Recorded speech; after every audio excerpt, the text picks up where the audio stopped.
Graça e paz, amém? Deus é muito bom, sua misericórdia dura para sempre. Obrigado, irmão Anderson. Vamos estudar então nosso texto de hoje, irmãos. Hoje nós vamos estudar 1 Crônicas 18 e 19. 1 Crônicas 18 e 19. Que na verdade nós já estudamos, tá, irmãos? Esses dois textos já foi estudado já. Os assuntos nossos vão ser as vitórias de Davi e Davi, em uma batalha contra os amonitas. Vamos orar nessa hora? Bendito é o teu nome, Deus, nós te louvamos, te agradecemos por este privilégio maravilhoso de estudar a tua palavra. Pedimos o socorro, a ajuda do Senhor e que a palavra surta efeito em nós e nós possamos ser edificados pelos ensinamentos da palavra do Senhor. Muito obrigado, eu te louvo, te bendigo e te agradeço em nome do Senhor Jesus Cristo. Amém. Não pode sentar, queridos. O que nós estamos vendo, irmãos? Na verdade, este capítulo que nós estamos estudando hoje, ele está em 2 Samuel. Então nós já estudamos ele no dia 28 do 1 de 2 Samuel 8, tá? Nós já estudamos ele no dia 28 do 1 de 2021. Então nós já passamos por ele. Ele está, na verdade, na íntegra lá no livro de 2 Samuel, Se os irmãos abrirem lá, os irmãos vão ver. Não, peraí, eu falei errado para vocês. Não, está certo. 2 Samuel, acabei abrindo primeiro, 2 Crônicas. O que diz, irmãos, lá? As guerras de Davi. Se os irmãos forem olharem lá, os irmãos vão ver as guerras de Davi. E o texto é exatamente, como está. Nós já estudamos, a grande verdade. E o seguinte, nós vamos estudar no capítulo 10, tá? De 2 Samuel. Então o que a gente vê? Esse texto vai mostrar para nós as conquistas militares de Davi, E um detalhe muito importante que fica registrado é que Davi prosperava, irmãos, em tudo que ele ia fazer, Davi prosperava. Isso no início da caminhada de Davi, antes dele cair, antes dele pecar. Ele prosperava em todos os aspectos com a bênção de Deus. E era tão forte este relacionamento de Davi com Deus, de Deus com Davi, que esse texto que nós acabamos de ler, registra duas vezes o seguinte: o Senhor dava vitória a Davi por onde quer que ia, está no versículo 6, e depois essa mesma fala vai repetir no versículo 13, o Senhor dava vitória a Davi por onde quer que ia. Neste texto mesmo que nós acabamos de ler, nós vimos quantos mil homens Davi matou, Davi, com o seu exército, ele chegava e matava. Então isso aqui é uma prova muito grande, irmãos, para nós. E um detalhe, tá, irmãos? Um detalhe é que 2 Crônicas não vai repetir a tragédia que aconteceu na vida de Davi. Ele repete os textos de vitória de Davi, o reinado próspero de Davi, mas não vai mostrar para nós a queda de Davi, quando Davi caiu, os erros que Davi cometeu. Por quê? Porque na verdade o livro de Crônicas, ele está mostrando o reinado glorioso e vitorioso de Israel, a forma como Deus, engrandeceu Israel através de Davi.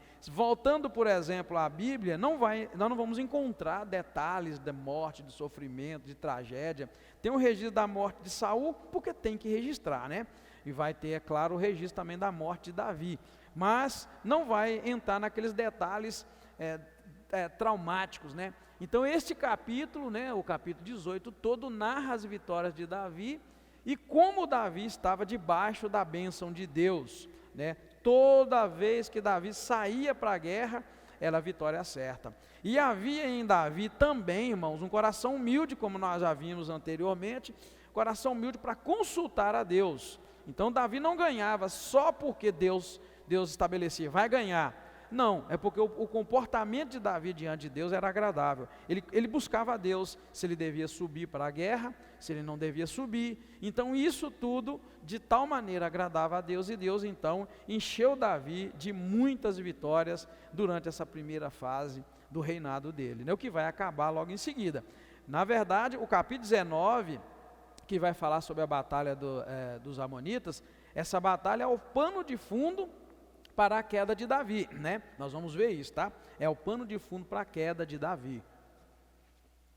Infelizmente, Vai ser numa guerra que Davi não vai guerrear, ele vai ficar de fora, e enquanto ele está de fora nessa guerra, ele vai olhar do terraço, vai ver do palácio, né, e vai ver a Betseba se banhando, nua, uma mulher bonita que a Bíblia registra. Ele, interessado por ela, ele manda chamar, e aí acontece a tragédia na família de Davi, tragédia que dura até os dias de hoje, né, pelo entendimento que a gente pode, né, pegar da Bíblia Sagrada. Já o capítulo 19, irmãos, como eu falei, está em 2 Samuel 10, e nós estudamos no dia 10/2/2021. Se os irmãos voltarem a Bíblia lá, 2 Samuel, capítulo 10, nós vamos ver que ele se encontra na íntegra lá também, tá? Na íntegra lá, esse capítulo todo nós estudamos. As batalhas contra os amonitas e os sírios. Aqui nós temos 19 versículos, e lá também nós vamos ter 19 versículos. Vai narrar para nós tudo muito bem detalhado, como lá. O que ele vai relatar? Na verdade, vai relatar a traição do amonita Anum. Anum assumiu o reino no lugar de Naás. Quando Davi vai lá, manda a sua comitiva, e Davi vai lá para poder honrar o rapaz pela morte do pai. Davi manda uma comitiva, só que essa comitiva é mal interpretada. Ele manda uma comitiva, na verdade, para poder consolar, diz o versículo 2, capítulo 19, versículo 2, então disse Davi: serei bondoso com Anum, filho de Naás, porque seu pai foi bondoso comigo. Então, olha bem, Davi enviou mensageiros para o consolarem acerca de seu pai. Então, irmãos, esse texto ele é recheado de lições para nós, né?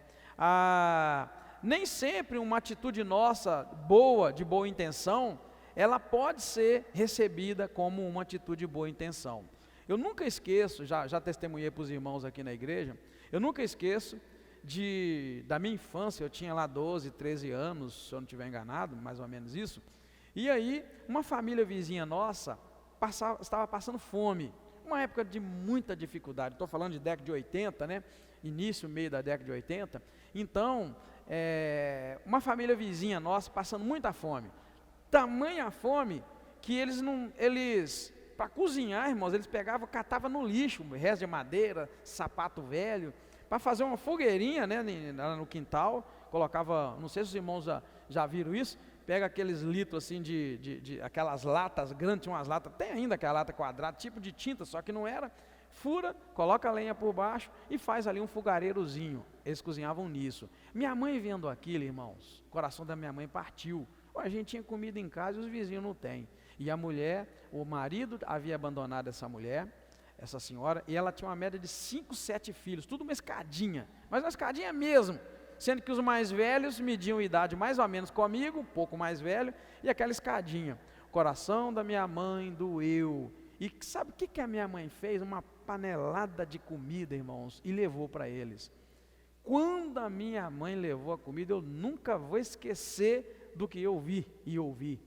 Um dos filhos, media idade mais ou menos comigo, um dos filhos xingou a minha mãe, mas falou mal, que eu não preciso dessa porcaria, que nós não estamos passando fome. E minha mãe, muito humilde, pegou aquilo, voltou para trás e não pôde ajudar aquela família. Naquele dia, eu cresci com aquilo no meu coração. É que quando a gente passa por uma crise, irmãos, e a gente precisa de ajuda, a primeira coisa que a gente precisa é ser humilde para receber a ajuda. E esse estava passando fome, sim, precisava. Não achava emprego nem serviço para nada, irmão. Se vocês acham que o Brasil está ruim hoje, você deveria ter vivido a adolescência e juventude na década de 80, vocês vão ver o que era vida dura. Os irmãos aí sabem o que eu estou falando. Vida na roça, tudo bem. Naquela época, quem vivia na roça vivia bem, irmãos, porque não tinha dinheiro, mas também tinha tudo para comer. Naquela época plantava arroz, plantava feijão, quem tinha, né? Quem tinha terreno. Quem não tinha, plantava com os outros. Então, na época da colheita, todo mundo tinha arroz, tinha feijão, tinha carne, galinha, porco. Então, assim, o pobre na cidade sofria feito louco. Já o pobre da roça, ele vivia bem, ele tinha alimento. Mesmo assim, foi uma época em que o povo saía da roça e vinha para a cidade, para aumentar a pobreza e passar fome, tá, irmãos? Mas isso era uma realidade de Patinga. Eu não sei se os irmãos lembram dessa época de muita luta. Quem tinha emprego tinha, quem não tinha já era. Então, irmãos, aquela atitude daquele menino, rapazinho, adolescente, né, doeu o meu coração e me deu muita dó da minha mãe. Porém, eu não sei qual foi a reação dela. Eu conversei com ela só 2, 3 vezes depois disso. Mas isso reflete muito bem para nós o quê? Que até para você ajudar alguém, você precisa buscar a direção de Deus, até ajudar, né? Às vezes eu fico pensando, meu Deus, mas tanta gente lá na rua passando fome, tanta gente precisando, e dá vontade de você, né, de ganhar o prêmio da loto, né, irmãos? Isso aí para ir ajudando todo mundo, né? Só que a gente precisa de desenvolver no nosso coração esse pensamento de que existe uma forma de ajudar, e existe também um tempo de ajudar.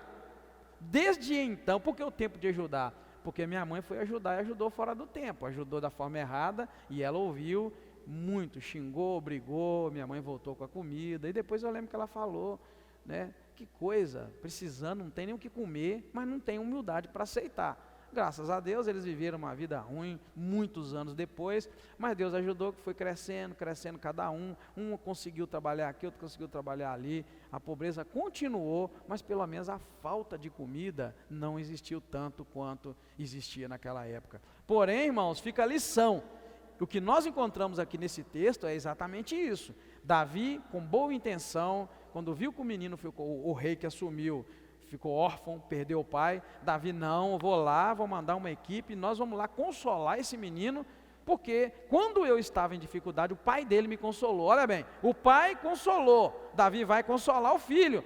O que o filho faz? O filho interpreta mal esta ajuda, este consolo, e ele e cria uma situação de guerra. O texto mostrou isso para nós, criou uma situação de guerra, porque não interpretou e não encarou aquilo de fato como deveria. Então nossas atitudes, irmãos, ela tem várias facetas. Então você faz o bem, mas agora aquilo vai ser interpretado como um bem, né? Como um bem, né? Ou será que vai ser interpretado como mal? Más intenções, fulano está com má intenção, fulano está isso, fulano está aquilo. Então assim, aprenda isso, tá, irmãos? Antes de tomar uma atitude, uma boa intenção com uma pessoa, ore a Deus, fala, Deus, é isso que o Senhor quer que eu vá lá, eu tenho que fazer isso, é isso mesmo, né? Porque isso foi uma coisa muito séria que eu contei com relação à minha mãe, né? Aquela ajuda que ela deu, e com relação a esse texto que foi assim. Por outro lado, eu já tive experiência que foi acertada, já compartilhei com os irmãos também. Um dia, morando lá, onde eu morava, nos Estados Unidos, eu sonhei que eu levava, era o quê? Acho que era uma ajuda financeira que eu levava para um irmão da igreja, um determinado irmão. Era mais ou menos $150, lá na época também, década de 80. E aí a QT ficou pesado, meu Deus, eu vou levar, eu vou, não vou.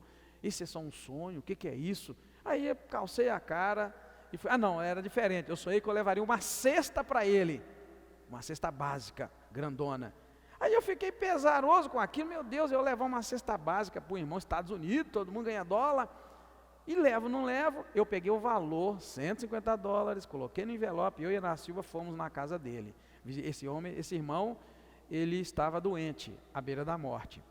Levei, bati na porta, conversando, ele chamou para entrar, tratou muito bem, um homem muito crente, e eu com vergonha de entregar o envelope com o valor que eu imaginei. No sonho eu vi uma cesta, imaginei, é $150 mais ou menos na cesta daquela, então eu levei o dinheiro para ele, o envelopinho.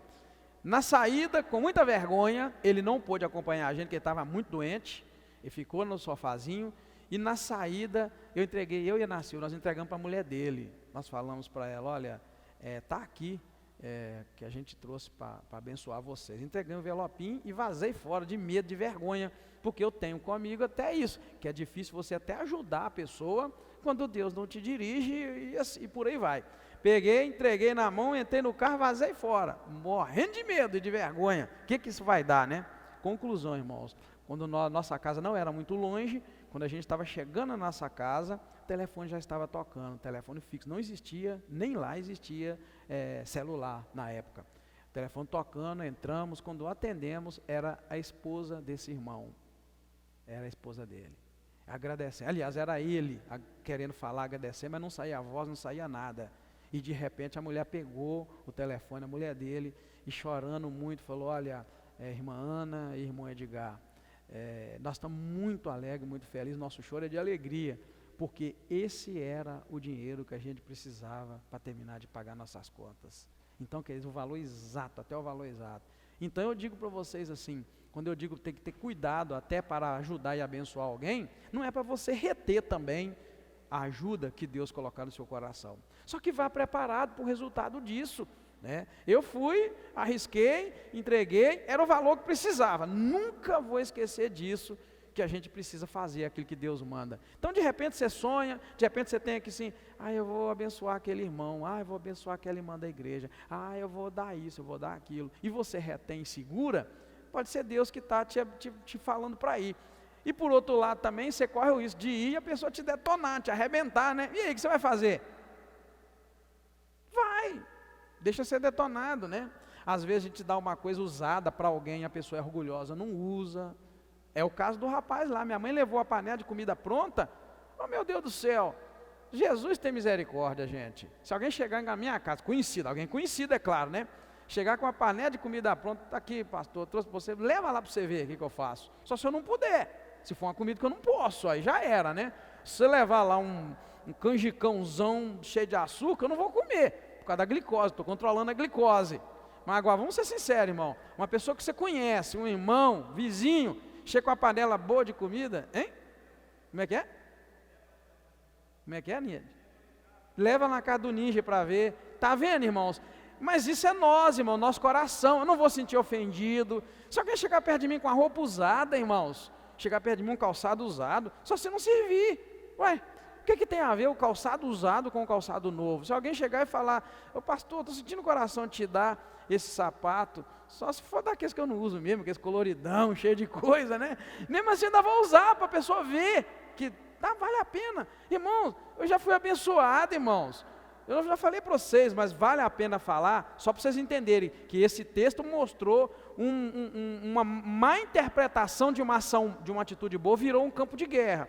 E isso eu estou mostrando que na vida real, vira um campo de guerra quando a gente também não recebe, não interpreta o que o outro está fazendo de bem para conosco, né? Então a gente tem que entender. Olha, irmãos, lá onde eu morava também nos Estados Unidos, um dia o meu pastor chegou perto de mim, lá não podia usar barba não. Aí só bigode que podia, era cheio de regra a igreja. Podia usar bigode, mas não podia usar barba. Então assim que eu assumi o louvor da igreja, a igreja era muito grande. Então assim que eu assumi o louvor, no segundo culto, o pastor virou para mim: ó, irmão Edgar, eu vou te pedir uma coisa, eu quero ser desse jeito, arrumadinho assim. Estava de manga comprida, gravatinha e de bigodinho. Ele não estava de bigode, não lembro. Ele bateu na minha cara, irmão, e falou assim: ó, eu quero ser assim, ó. Continua sempre assim, viu, irmão, com a barbinha assim. Bateu mesmo, já que eu bati aqui. Uma igreja cheia de regras, mas eu estava ali debaixo das regras e abençoado. Amém, irmãos? Quando a igreja tem regra, a gente abençoa, a gente obedece e é abençoado. Se nós virarmos aqui e falar: ó, a partir de hoje, mulher nenhuma pode usar calça nessa igreja mais. Fique em paz, irmão, não vai para outra igreja não, só obedece. Usa, amém, irmãos? Está entendendo o que eu quero dizer? Não vai dizer que eu estou falando isso.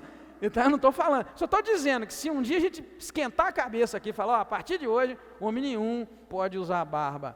Não, irmão, só obedece, fica na graça de Deus. O pastor falar: a partir de hoje, todo mundo de terno e gravata aqui na frente.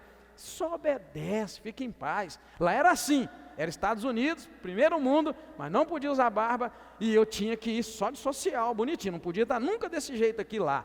Eu obedecia. Aí o pastor, irmão, no dia que ele me falou, bateu no rosto, falou da barba, e falou: bigode pode, mas barba não pode. Eu falei: tá bem, pastor. E aí, ele virou para mim da roupa também, falou assim: o irmão está bem vestidinho, o irmão tem terno. Eu estava sem terno. O irmão tem terno? Eu falei: tem, pastor. Pois é, então, se o irmão não tivesse, a gente ia arrumar para o irmão vir assim. Pode vir assim, de terno é melhor ainda. Eu falei: tá bom, pastor. Conclusão, irmãos, no outro dia ou na outra semana, toda a igreja lá nos Estados Unidos é assim. Na entrada tem uma antessala que chama, tá? Uma antessala fechada. Por quê? Era como se fosse ali onde a irmã Penha tá, tinha uma pequena sala. Pequena assim, depende de cada igreja. A nossa lá era um pequeno daquilo assim mais ou menos. Conclusão, Existe aquela antessala, sabe para quê? É para quando está gelado lá fora, o frio de lá não entra dentro da igreja. Ou dentro da casa, toda casa tem isso também. Então aquela porta mantém fechada e a de lá também fechada. Mas quando você entra, você abre a de lá, a de cá está fechada. Então fica frio lá, mas não fica aqui.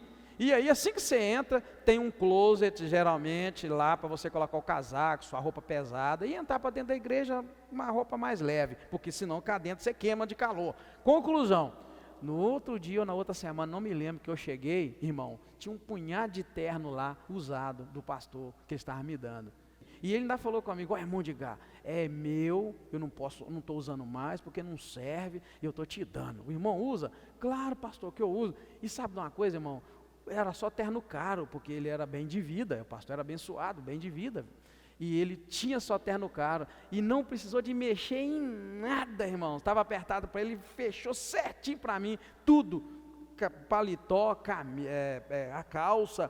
E aí, o que eu fiz? No próximo dia de culto, eu pus a roupinha ganhada do pastor. Certamente todo mundo já tinha visto o pastor com ele aqui na frente pregando, né? E depois me viram com o ternozinho dele. Ele ficou muito alegre, porque nem imaginava que eu ia ter coragem de usar o terno usado que ele me deu. Então, queridos, que vergonha há se alguém quiser te abençoar com o melhor que ele tem, mas o melhor que ele tem é algo usado, né? Que vergonha tem? E nisso também, eu me lembro que o meu primeiro carro que eu tive na vida foi também ganhado, foi usado. Já falei para vocês, foi dentro da igreja, lá também. Um irmão chegou, ô irmão de Gá, me ajuda a orar para eu comprar um carro novo, que se eu comprar um carro novo, eu te dou esse carro que eu tenho. Era um Honda 80, o Brasil chegou Honda tem pouco tempo, eu já tinha um lá, tá vendo? Um Honda 80.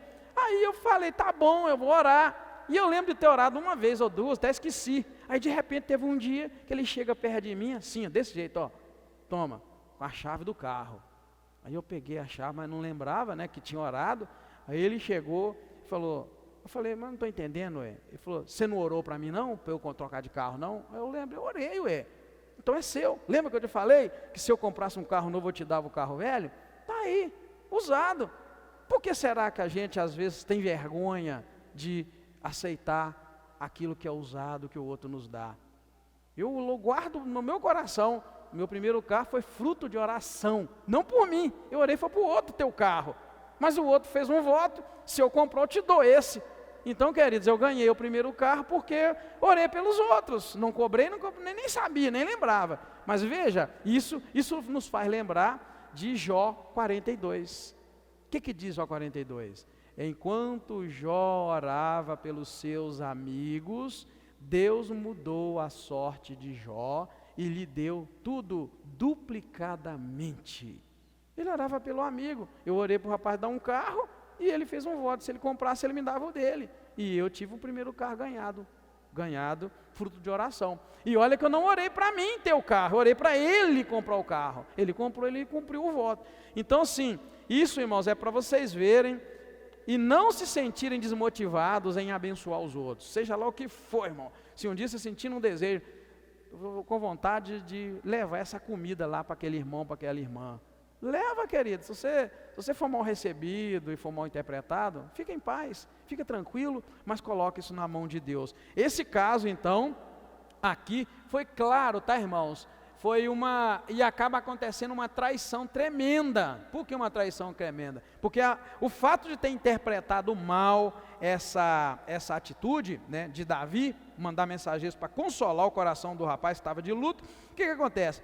Ele vai, pega os mensageiros de Davi, ele corta a barba, rapa a barba dos homens, e corta também as roupas na altura até o meio da coxa. Aquilo era muito vergonhoso para um homem não ter barba, e muito mais ainda um homem com a roupa cortada até a altura da coxa, porque os homens usavam aquelas túnicas que ia até embaixo, e aquilo ali, irmão, foi muito vergonhoso, e aí surge um ambiente de guerra.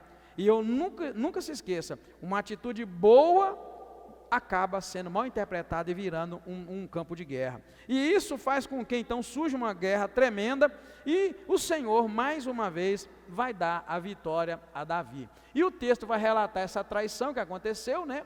Essa visita que foi mal interpretada, e vai mostrar também a força e a coragem de Joabe e de seu irmão Abisai no empenho para recuperar a honra do povo. Por quê? O restante do texto vai mostrar como Davi reagiu a essa grande acusação, e ele coloca na mão, né? Ele coloca na mão de Joabe para poder ir guerrear, e Joabe entra então numa aliança com seu irmão Abissai, né? Que junta o povo para uma coisa bonita que tem aqui também é o seguinte, irmãos.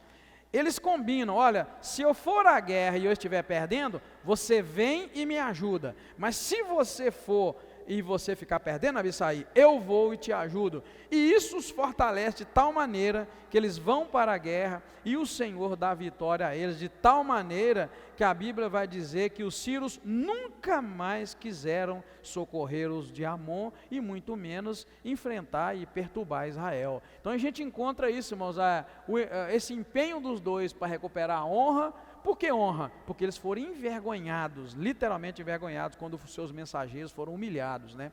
Hoje em dia, irmãos, a gente não sabe muito bem o que é uma atitude que envergonha e humilha as pessoas. Por quê?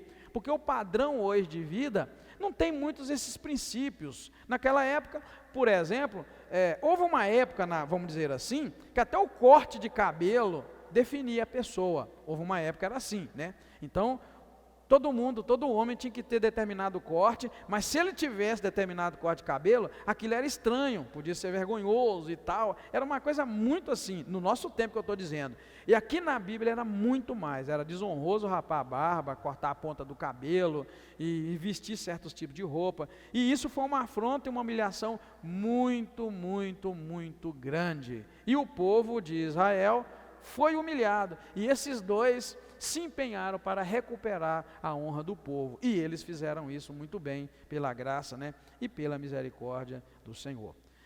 Podemos então, né, concluir, porque nós ficamos só com esses 2 capítulos, podemos concluir o que, irmãos? Que os 2 capítulos nos mostram a força da cooperação, todos os 2 capítulos mostram a força da cooperação. O 18 mostra as vitórias de Davi e mostra que elas não foram vitórias de Davi sozinho. Ele tinha exército, homens que se juntaram a ele e que se colocaram para ajudá-lo, né, ao ponto de o Senhor o abençoar, dando vitória por onde quer que ele fosse. Então, esses 2 capítulos nos mostram a força da cooperação. Não é possível desenvolver grandes projetos, irmãos, sem a ajuda. A gente não desenvolve grandes projetos sem ajuda, nada, nem na vida pessoal, nem na vida profissional e nem na vida espiritual. Se você quer, por exemplo, ter uma igreja grande, é preciso ter gente, pessoas, cooperadores, para que aquela igreja possa crescer. Enquanto nós não tivermos muita gente envolvida na obra, no projeto de Deus, a obra arrasta, né? Hoje mesmo, por exemplo, a gente precisa dos irmãos que estão na portaria ajudando, né? Eu preciso de gente me ajudando aqui no louvor. O Anderson faz o papel dele, né? Eu vou e toco o violão, e não digo que eu não puder tocar o violão, a gente precisa de gente para tocar, né? A câmera que está filmando precisa de gente para filmar, o data show lá para passar os hinos e passar as letras aqui, precisa de gente. Então, se a gente for somar hoje aqui, juntar aqui agora, nesse culto simples, nós temos 1, 2, 3, 4, 5, 6, no mínimo 6 atuando aqui agora, irmãos, para sair um culto de 1 hora. Está vendo? Então, não adianta, olha bem, não é possível desenvolver, irmãos, grandes projetos sem ajuda, não dá. E se a gente quiser fazer mais e melhor, nós vamos precisar de mais ainda, mais gente, né? A gente precisa de gente na igreja que a gente não tem, por exemplo, para tomar as anotações dos dados dos visitantes, para depois mandar uma carta, mandar uma mensagem de gratidão, uma mensagem que levanta as pessoas. A gente precisa de gente demais da conta para fazer um trabalho. Então, não existe isso da gente pensar que sem cooperação a coisa anda. Não é assim. O próprio trabalho missionário de quem está lá no campo agora, por exemplo, enquanto eles estão lá ralando, e lá eles têm ajuda de gente, de pessoas, nós estamos daqui orando, enviando recursos, nós não estamos lá, mas estamos dando ajuda aqui, então a ajuda daqui para eles. Então, queridos, esses 2 textos vão mostrar isso para nós, e nós devemos, irmãos, então, suplicar a Deus que nos cerque de pessoas que agreguem valor e nos ajudem a viver seu propósito para as nossas vidas. Ah, que coisa boa é quando você sabe que pode compartilhar um projeto seu de vida para alguém que vai te ajudar em oração e em intercessão. Como é bom, mas a gente às vezes tem vergonha, como eu disse aqui na igreja, né, domingo, às vezes a gente tem vergonha, irmãos, às vezes a gente está passando por um problema, por uma crise, mas a gente não tem coragem de chamar um irmão ou outro, falou, me ajuda, ora. Aliás, foi ontem que eu falei sobre isso, sobre a gente cumprir a Bíblia, pois a Bíblia diz assim, que se 2 ou 3 concordarem acerca de alguma coisa, aquilo Deus vai fazer, mas a gente não compartilha. Você quer comprar uma casa, quer comprar um carro, quer casar, quer sei lá o quê, junta 2 ou 3, compartilha e fala, irmãos, isso é sigilo, é só nós, me ajuda em oração, eu estou com esse projeto de vida, e o Senhor, irmãos, vai ouvir, vai atender, porque a Bíblia diz que se 2 concordarem acerca de alguma coisa, aquilo vai ser feito. Amém, queridos? Que Deus abençoe sua vida. Então, esses 2 capítulos nos mostram a força da cooperação, que não é possível desenvolver grandes projetos sem ajuda, e nós devemos suplicar a Deus que nos cerque de pessoas que agreguem valor e nos ajudem a viver seu propósito para as nossas vidas. Essas pessoas são fundamentais na nossa vida, na vida da igreja, em todo o tempo. Amém. Vamos orar então?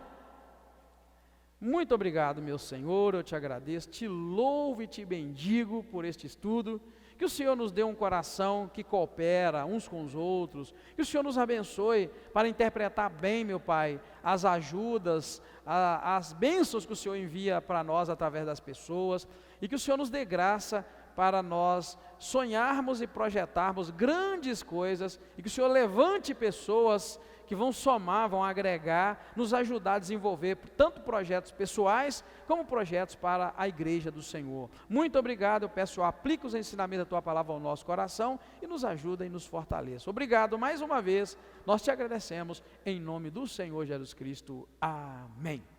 Obrigado, irmãos, Deus abençoa, e vamos para casa em nome de Jesus.